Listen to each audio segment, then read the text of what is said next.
Hello বন্ধুরা, আশা করি তোমরা সবাই ভালো আছো। আমি চলে এসেছি লাউ গাছতলায়, আর এখান থেকে আমি নিয়ে নেব লাউ।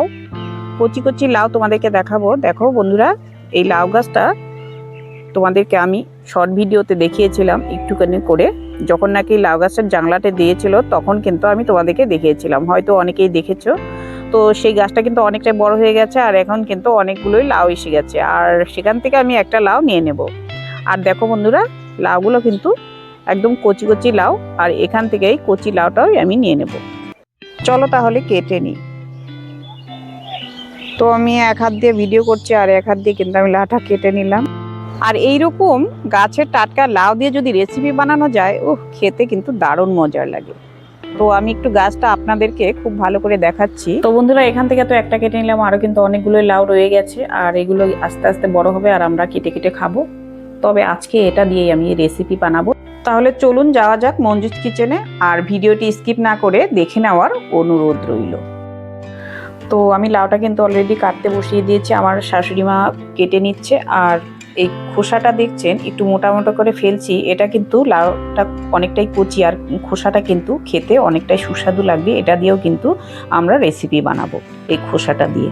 আর লাউটা কিন্তু একটু ডুমো ডুমো করে কাটা হচ্ছে, যেহেতু লাউটা অনেকটাই কচি লাউ, আর এটা কিন্তু বীজ হয়নি, আর সেই জন্য বোকাও তৈরি হয়নি, সেই জন্য পুরো লাউটাই কিন্তু আমরা কেটে নিলাম। আর এই লাউটা কিন্তু এভাবে ডুমো ডুমো করে কেটে নিলেই কিন্তু রেসিপিটা আরও সুস্বাদু লাগবে। এবার পুরো লাউটা আমি কেটে নিলাম। এবার কিন্তু দেখাচ্ছি আমি একটা অমূল্য সম্পদ। দেখুন তো এই কলসির মধ্যে কি আছে। মনে হচ্ছে তো এটা অমূল্য সম্পদ, তবে চলুন আপনাদের সামনেই খুলছি। এটা আমার শাশুড়ি মা এটা বেঁধে রেখেছে খুব টাইট করে, দুটো বাদ দিয়ে রেখেছে। চলুন আপনাদের সামনেই এই কলসিটার মধ্যে কি আছে দেখে নিই। তো অনেক টাইট করে এই বাতটা দিয়ে রেখেছে। আপনারা একটু গেস করুন তো এর মধ্যে কি আছে। হয়তো বুঝতে পারছেন না, চলুন তাহলে দেখেই দেই এটার মধ্যে কি আছে। টাকি মাছ। আর এই টাকি মাছগুলো জল দিয়ে কলসিতে রাখা হয়েছিল। তো এই টাকি মাছটা কিন্তু আপনি চাইলে এভাবে করে জিয়ে রাখা যায়, তো আমরা এভাবেই রাখি। আর এই মাছগুলো হাঁড়ি বা কলসির মধ্যে আপনি যদি চান, জল দিয়ে এভাবে করে কিন্তু মাছগুলোকে জিয়ে রাখা যায়। তবে এই মাছগুলো কিন্তু আমাদের পুকুর থেকেই ধরা হয়েছে। তো বন্ধুরা, আপনাদেরকে আমি একটা শর্ট করে ভিডিও দিয়েছিলাম, তো সেখানে আপনারা দেখতে পাচ্ছিলেন আমাদের পুকুর, সেই পুকুর থেকে কিন্তু এই মাছগুলো ধরা হয়েছে। আর অনেকে হয়তো সেই ভিডিওটা দেখেছেন। তো সেই পুকুর থেকেই এই মাছ আমরা মেরে নিয়েছি। আর এই মাছের মধ্যে আমি দিয়ে নিলাম একটুখানি নুনের ছিটা। তবে নুনে এই মাছগুলো কিন্তু দুর্বল হবে না সহজেই। হয়তো কই মাছ হলে কিন্তু নুন চিটা দিলেই কিন্তু মাছগুলো দুর্বল হয়ে যায়, তবে এটা টাকি মাছ, এটা কিন্তু সহজেই দুর্বল হবে না। এবার আমি মাছগুলোকে মেখে নিয়ে তারপর কিন্তু একটু ছাই নিয়ে নিয়েছি, মাছগুলোকে কেটে নেব। তো বন্ধুরা, মাছটা দেখছেন অনেকটাই লাফাচ্ছে, আর এই মাছটা কিন্তু মুঠো করে ভালো করে শক্ত করে ধরে নিয়ে কিন্তু এই মাছটা কেটে নিতে হবে। তো বন্ধুরা, এই মাছটাকে আমরা টাকি মাছ বলি, অনেকেই ল্যাটা মাছ বলে। আপনারা কি মাছ বলেন সেটা একটু কমেন্ট করে জানাবেন। তো বন্ধুরা, এই মাছ খেতে আপনারা কে কে ভালোবাসেন সেটাও একটু কমেন্ট করে জানাবেন। তো বন্ধুরা, আমার চ্যানেলে কিন্তু অনেক মাছের রেসিপি দেওয়া আছে, আপনারা একটু চ্যানেলটাকে চেক করে দেখে নিয়ে ভিডিওগুলো দেখে নেওয়ার অনুরোধ রইল। তো দেখতেই পাচ্ছেন বন্ধুরা, দুদিক থেকে আঁশ ছাড়িয়ে নিয়ে তারপর কিন্তু আমি মাছটাকে কেটে নিচ্ছি। আর মুখের যে ভেতরের অংশটা আছে সেটা কিন্তু চিমটি কেটে ফেলে দিলাম। এদিকে পেটটাও ছাপা করে নেব। তো খুব পরিষ্কার করে মাছগুলো কেটে নিতে হয়, পুকুরের মাছ তো। তো এইভাবে পরিষ্কার করে কেটে নিয়ে দুফালা করে কেটে নিলাম। আমি একটু ছোট করে কেটে নিলাম, ভাজতে সুবিধা হয় যাতে। তো বাকি মাছটুকু আমি কেটে নেব। আর এই মাছ কিন্তু ছাই ছাড়া কাটা চলবে না। তো বন্ধুরা, ছাই দিয়ে কিন্তু এই মাছটা শক্ত করে মুঠো করে ধরে নিয়ে তারপর কেটে নেবেন। তো আমার কথা বলতে বলতে সবটুকু মাছ কাটা হয়ে গেল। এবার আমি খুব ভালো করে ধুয়ে নেব। তো বন্ধুরা, পুকুরের মাছ, এই মাছটা কিন্তু অত্যন্তই নোংরা জল বের হয়, আর এই মাছটা কিন্তু খুব ভালো করে কচলে কচলে ধুয়ে নিতে হবে। তো 3 থেকে 4 বার আমি জল পাল্টে ধুয়ে নিয়ে তারপর একটু নুন দিয়ে আবারও ভালো করে ঘষে নেব। একটা ধারালো স্টিলের ছাকনা নিয়ে নিয়েছি।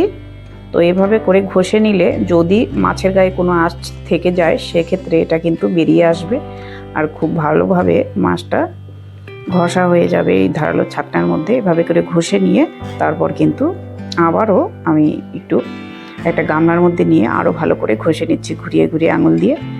তো এইভাবে করে মাছগুলো ধুতে হয়।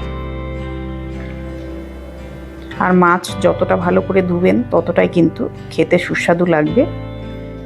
আর এটা তো পুকুরের মাছ, আরোই ভালো করে ধুতে হবে। তো দেখুন আমার পরিষ্কার জল বের হয়ে গেছে। এভাবে করে 10 থেকে 12 বার কিন্তু আমি জল পাল্টে পাল্টে ধুয়ে নিয়েছি। এবার মাছের গায়ে খুব ভালো করে নুন হলুদ পর্যাপ্ত পরিমাণে মেখে নেব।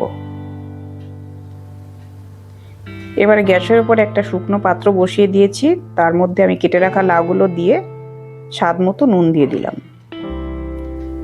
একটু ঢাকা দিয়ে 2-3 মিনিট হাই ফ্লেমে ভাপিয়ে নেব। 2 থেকে 3 মিনিট পর আমি একটু উল্টে নিচ্ছি। তো বন্ধুরা, তোমরা হয়তো লক্ষ্য করেছিলে আমি কিন্তু একটা শুকনো পাত্রতে লাউগুলো দিয়েছিলাম, আর লাউয়ের থেকে কতটা জল বেরিয়ে গেছে। আর এটা দিয়ে কিন্তু আর একটু সেদ্ধ করে নেব। এবার এদিকে কিন্তু কড়াটা বসিয়ে দিয়েছি, তেলটা হাই ফ্লেমে গরম হয়ে গেছে, মাছগুলো ছেড়ে দিলাম। ধোয়া ওঠা তেলের মধ্যে সবসময় মাছ ছেড়ে দেবেন, তাহলে মাছটা কিন্তু একটাও ভাঙবে না। এভাবে করে আমি মাছগুলো দিয়ে একটু নাড়িয়ে নিলাম। এক পিঠ হয়ে গেলে অপর পিঠ উল্টে নেব। তো বন্ধুরা, মাছ সবসময় মিডিয়াম ফ্লেমে ভেজে নেবেন। হাই ফ্লেমে তেলটা গরম করে নিয়ে তারপর মিডিয়াম ফ্লেমে মাছগুলো ভাজবেন, তাহলে ভালো লাগবে। এবার আমি মাছটা তুলে নিলাম, আর এক খোলা হবে সেটাও আমি দিয়ে নিচ্ছি। তো এটা অত্যন্তই তাজা মাছ, এটা কিন্তু বেশি ভাজলে ভালো লাগবে না, সেই জন্য হালকা করে ভেজে আমি তুলে নিচ্ছি। এদিকে আমার লাউটাও হয়ে গেছে। লাউগুলো একটু নাড়িয়ে চাড়িয়ে আপনাদেরকে দেখাচ্ছি কতটা আমি ভাপিয়ে নিলাম। তো এইরকম করে কিন্তু আমি একটু ভাপিয়ে নিলাম। এবার লাউটাকেও আমি নামিয়ে নেব। এই জলটা কিন্তু আমি রেখে দেবো। এদিকে আমার এই খোলা মাছটাও ভাজা হয়ে গেছে, এবারে উল্টে পাল্টে এটাও তুলে নেব। তো এই তেলের মধ্যে কিন্তু আমি দিয়ে নিলাম তেজপাতা আর একটু শুকনো লঙ্কা আর সামান্য গোটা জিরে আর একটু রাঁধুনি। তো বন্ধুরা, রাঁধুনি ফোড়নটা কিন্তু লাউয়ের মধ্যে খুব ভালো লাগে। এবার একটু ফোড়নটাকে নাড়িয়ে চাড়িয়ে নেব। এবার ফোড়নটা থেকে খুব সুন্দর একটা গন্ধ চলে আসবে, তখনই আমি দিয়ে দেব থেতো করা আদা। আদা থেকে কিন্তু রসটা নিগড়ে নিয়েছি, নাহলে চিটে চিটে আসবে। এবার মিনিট একের পর তারপর আমি দিয়ে দিলাম লাউ। লাউগুলো আস্তে আস্তে হাতা দিয়ে নেব। তো বন্ধুরা, এই লাউটা কিন্তু জল সমেত দিচ্ছি। জল সমেত দিলে এটা কিন্তু রেসিপিটা খুব ভালো হবে। বড় বড় করে টুকরো করেছি, সেই জন্য কিন্তু জল শুদ্ধই দিয়ে দেবেন। তারপর খুব ভালো করে মিশিয়ে নিচ্ছে। এবার ওপরে একটু হলুদ গুঁড়ো দিয়ে নেব। এখানে কিন্তু নুনের পরিমাণটা আমি সেদ্ধ করার সময় দিয়েছিলাম, সেজন্য নুনটা পরে চেখে দেব। 2-4টে কাঁচা লঙ্কা আমি চিড়ে দিলাম। এখানে লাউয়ের মধ্যে বেশি ঝাল দেব না বন্ধুরা।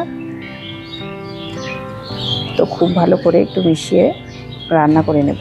এভাবে করে ওপর দিয়ে একটু মাছটা ছড়িয়ে নেব। তো মাছটা কিন্তু এই যে লাউয়ের জলটা আছে, জলটা দিয়ে খুব সুন্দরভাবে একটু ফুটে যাবে, আর খেতেও খুব সুস্বাদু লাগবে। এবার ওপর থেকে একটু ড্রাই রোস্ট করা জিরে মশলা দিয়ে তারপর আর একটু নাড়িয়ে চাড়িয়ে একটু ওপর থেকে আমি চেখে নেব আমার নুনটা কেমন হয়েছে। তো নুনটা আমি কিন্তু ভাপানোর সময় দিয়েছিলাম, তারপর কিন্তু আমি নুনটা দিয়েছিলাম না। এবার একটু চেখে নিচ্ছি। তো নুনটা আমার লাগবে আর একটু। এবার উপর থেকে একটু নুন দিয়ে দিলাম। এবার আর একটু নাড়িয়ে চাড়িয়ে একটু চিনিও দিয়ে দেব। তো বন্ধুরা, লাউয়ের মধ্যে একটু মিষ্টি মিষ্টি হলে ভালোই লাগে রেসিপিটি। উপর থেকে 1/2 চামচ চিনি দিয়ে তারপর একটু মিশিয়ে নিয়ে আমি কমপ্লিট করে নিলাম লাউ রেসিপি। তো আমার ভিডিও ভালো লাগলে অবশ্যই কমেন্ট করবেন, আর চ্যানেলে নতুন বন্ধু হয়ে থাকলে চ্যানেলটিকে সাবস্ক্রাইব করে পাশে থাকবেন। ধন্যবাদ।